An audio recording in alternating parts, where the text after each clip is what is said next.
Matheus Gabriel is going to be challenging Kade Ruotolo for Kade's one championship belt. That's going down this Friday, Amazon Prime, 8 o'clock Eastern. Now, got to get that housekeeping out of the way, and I have to word it that way, because Gabriel is challenging. Ruotolo is the champion, but this is a very day-old question. What art are you going to follow? What skill, what rule system are you going to follow if you get into jiu-jitsu? Now, jiu-jitsu exists a lot like the sport of wrestling, which I'm from, which is if former wrestlers didn't quit having kids and having them go to wrestling tournaments, wrestling no longer exists. There is not enough people that are new to the sport that are first-generation guys. There's not enough. There's a bunch of them. There's not enough of them to keep the sport alive. Those guys that father wrestled and the father before him, it's one of these things. It's one of these really interesting things, because while that statement is true, I'm just going to ask you a question. If that's you, if you're a jiu-jitsu guy, and it wouldn't matter how far you went with your goals, if you're a jiu-jitsu guy and you're going to have a child and you're going to encourage them and get them into jiu-jitsu, when I ask you which discipline and gym are you going to attempt to pursue, that is a massive moving target. And it's a really big question. There are different types. There wasn't. And then along comes a guy named Eddie Bravo, just by example. Okay, great. Now we got two types, right? Now we got the traditional type. Now we got this rubber guard business. Oh, that was true. And then along comes a guy named John Danaher.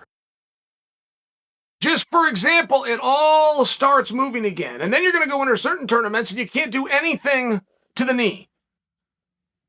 You can't extend it. You can't go down to the ankle. You can't straight ankle it. You can't reef it. You can't hook it. You start to come up with these new systems and you start to go, okay, great.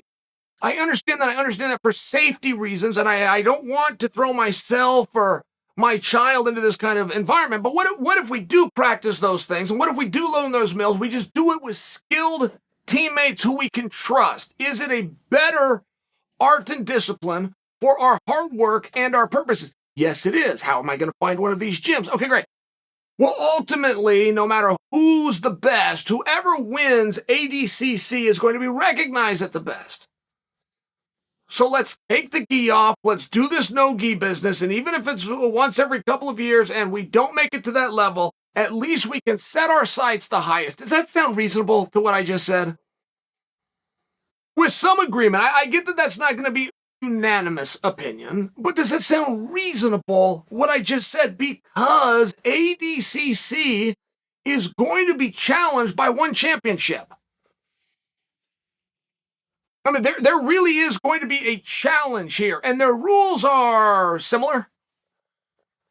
And how they're going to figure these matches out are close. And if you're good at one, you're highly likely to be good at the other, but you also understand they're different. It's not the same thing.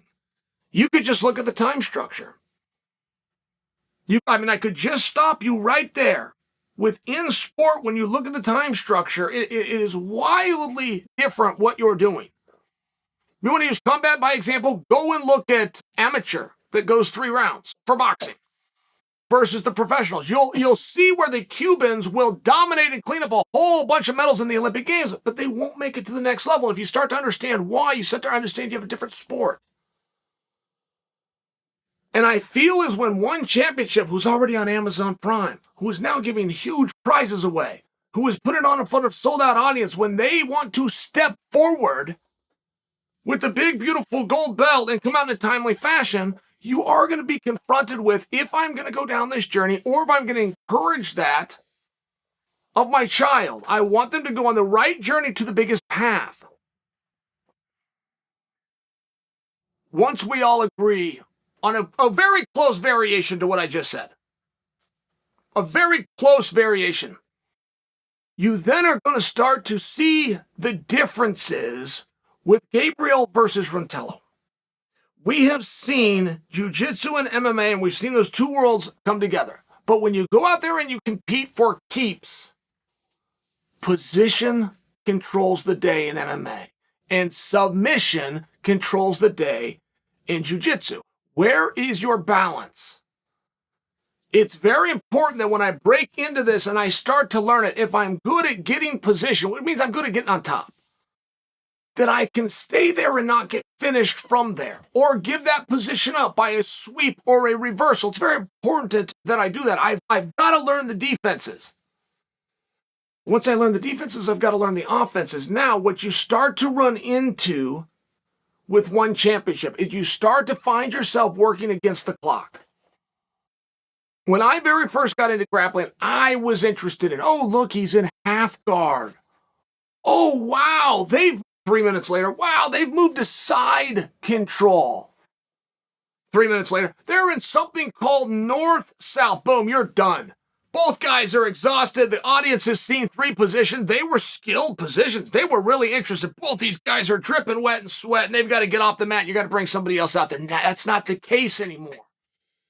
If you don't see half guard, side control, north-south position, amount attempts of scrambling back up to your feet, we're not watching the same thing in every single match. All of them at all times. So when you have somebody like Ruotolo, see, it's a very interesting. Vince Lombardi was a football guy, and my father used to love to quote him, and he would tell me, Vince Lombardi quote, the best defense is a good offense. And there is so much truth to that in sport. The quicker you can get the ball, the quicker that you can get to the line, the quicker you can keep the pressure, the sooner that you realize this is a dance and that only one person can lead at the time. So when I watch Ruotolo go out there and grapple, I assume that he's great defensively. But I have to assume that because I don't see him on the defense a lot. I can't remember a time that somebody slid below, stretched out his ankle, locked in everything right, and they figure 4, and they got the knee in the right position, and they're coming to a heel hook, and then he's got to defend it. He's got to push on the butt as he's spinning and come away. I can't remember a time that I've ever seen that. Now, one of the reasons I've never seen it is because he's not in trouble. He's not in trouble because he's so damn good. That's not the case. He doesn't get in trouble because he's so offensive. There's not time. He doesn't pass the ball back to you. All sports do this. You guys like to watch Muay Thai? Muay Thai would be one of the finest examples because they'll do it right in front of you. You throw a combination at me, and I will stand here, but then I get to throw one at you. And you're going to stand here. And then you're going to go, and I'm going to go. And very seldomly do we both go. Then one of us finds a way to break that deal, hurt the other one, and win the round. Like, I don't know that there's a sport more obvious that this is give and take. It's very hard to be doing both at the same time. I don't know if there's a sport more obvious than one of them puts their foot down, uses a ton of energy, and then goes in defensive mode as a way of getting a deep breath and recharging as Muay Thai. And when you deal with Ruotolo, it's the problem. Where are your openings, right? I mean, this is what Matheus Gabriel is going to have to find. Because Gabriel, from a very traditional standpoint, will get to the position and he will shut you down. He's awesome. But that's not what's being rewarded. That isn't what makes you the champion of the world. Not at one championship, not under these skills, not under these time frames. Not when ultimately you're going to turn it under the judges. And the judges have one criteria. It's not damage like it is MMA that then gets followed by octagon control.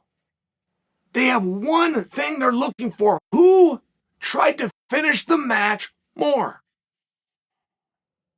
That means who is more offensive. That means who is going after their opponent. That means who is attacking. It's a very clear interpretation. And I don't know that I'm fully sold on the idea that Kade versus Gabriel is just about skill for skill and who's better. I don't know that I believe that. That it's checkmate versus Andre Gabao, and this is an old story. I don't know that I believe that. You've only got X amount of time. You've got 3 judges that are looking for the same thing. You want to take Ruotolo's world championship? Go ahead and take it from him. But you're not going to take it if you're reacting to him. And you want to come through Abu Dhabi or you want to do it in his short time in one championship. I can even personalize it to a workout that I just went and caught when I was in California where I watched him. You got a big problem on your hands, and it's not an omoplata or a triangle or a guillotine. You have an offensive machine who's going to wear you down and never give you the baton. You want the baton for Ruotolo just like the belt. You better go out and take it from him.